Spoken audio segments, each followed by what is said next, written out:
The Irish Confederate Wars, spanning from 1641 to 1653, cast a long shadow over the history of Ireland. This turbulent period witnessed a brutal struggle for power and land, marked by religious and political tensions. At the heart of this conflict lay the use of scorched earth tactics, a method of warfare as ancient as it was cruel. This video will explore the devastating impact of these tactics on the Irish population, delving into the key events, figures, and consequences that shaped this tumultuous era.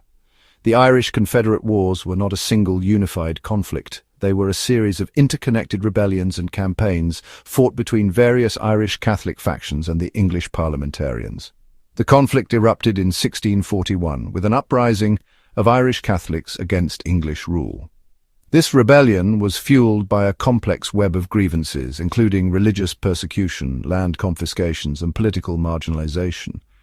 The use of scorched earth tactics rapidly became a central feature of the conflict. The adoption of scorched earth tactics was a strategic decision, though one with horrific consequences. The English employed this brutal method to weaken their enemies. By destroying crops, livestock, and shelter, armies aimed to starve opposing forces and cripple their capacity to wage war. However, it was the civilian population caught in the crossfire that bore the brunt of this inhumane strategy. The widespread burning of foodstuffs and the systematic destruction of the means of production led to a catastrophic famine that decimated the Irish population. The Confederate Wars marked a turning point in Irish history. They intensified existing tensions between Irish Catholics and English Protestants, further entrenching a cycle of violence and retribution. The use of scorched earth tactics, while not unique to this conflict, left an indelible scar on the Irish psyche. The memory of this brutal period, with its echoes of famine, displacement, and loss, continues to resonate through Irish history, serving as a stark reminder of the devastating human cost of conflict in Ireland by the English. The Irish Rebellion of 1641, sparked by decades of simmering resentment, ignited the powder keg of discontent that had long plagued Anglo-Irish relations. The rebellion, launched by Catholic gentry primarily in Ulster, aimed to seize control of the English administration in Ireland. While initially intending a swift and bloodless coup, the uprising quickly descended into chaos and violence, fueled by fear, rumour, and long-held grievances. English responses to the rebellion were swift and brutal. Fearful of a Catholic resurgence and fueled by exaggerated tales of atrocities, the English Parliament authorised a campaign of ruthless suppression. English forces, driven by anger and opportunism, carried out widespread reprisals against the Irish population, irrespective of their involvement in the rebellion. This period witnessed indiscriminate killings, widespread looting, and the systematic destruction of homes and property.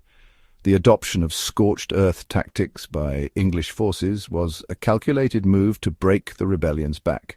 The logic was straightforward, albeit ruthless: deprive the rebels of sustenance and support by destroying the very fabric of their existence.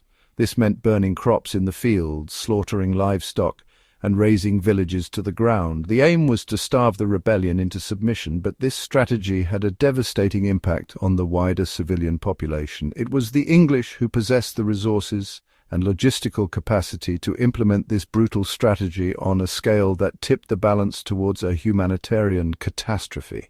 The use of scorched earth tactics marked a grim turning point in the conflict, transforming it from a political and religious struggle into a war of survival for the Irish population. The implementation of scorched earth tactics across Ireland transformed the Emerald Isle into a landscape of devastation. Once fertile fields teeming with life and the promise of harvest were reduced to blackened wastelands. The air, heavy with the stench of smoke and decay, bore witness to the destruction that had befallen the land and its people.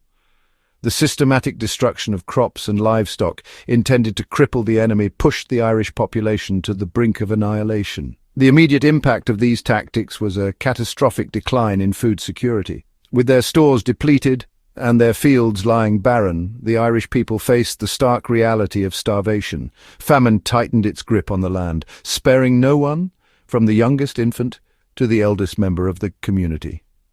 The once familiar rhythm of rural life, dictated by the seasons and the cycles of planting and harvest, was shattered. The destruction extended far beyond the immediate loss of food and shelter. The social fabric of Irish society, woven through centuries of tradition and communal bonds, began to unravel. Families were torn apart as people fled their homes in search of sustenance, embarking on perilous journeys in the hope of survival. The mass displacement of people, driven by desperation and hunger, led to the breakdown of traditional social structures. The psychological impact of scorched earth tactics on the Irish population was profound and long-lasting. The trauma of witnessing the destruction of their homes, the loss of loved ones, and the constant spectre of hunger left an indelible mark on the collective memory. The brutality inflicted upon the Irish people during this period sowed seeds of resentment and distrust that would linger for generations. The famine, a direct consequence of the scorched earth policies employed during the Irish Confederate Wars, cast a long and dark shadow over Ireland. With their fields laid waste and their livestock decimated, the Irish people faced the horrors of mass starvation. The once familiar pangs of hunger transformed into a constant and agonizing companion, claiming the lives of hundreds of thousands. The exact death toll from the famine remains difficult to quantify, with estimates ranging from 200,000 to 600,000 souls lost to starvation and disease. The breakdown of sanitation, coupled with the weakened state of the population, led to outbreaks of typhus, dysentery, and other deadly diseases. The already overwhelmed burial grounds overflowed, a grim testament to the scale of the tragedy unfolding across the land. Faced with the agonizing choice between starvation and flight, many Irish families embarked on perilous journeys in search of sustenance and safety. Those who could fled to urban centres, hoping for charity or, at the very least, a quicker death. Others sought refuge in less affected regions of the country, placing an enormous strain on the already limited resources of host communities. The mass displacement of the Irish population during this period had far-reaching consequences. It led to the breakdown of traditional kinship networks, the fragmentation of communities, and the scattering of families across the island and beyond. The trauma of displacement, coupled with the loss of loved ones and the constant struggle for survival, left an indelible mark on the Irish psyche, shaping their collective memory and influencing patterns of migration for generations to come.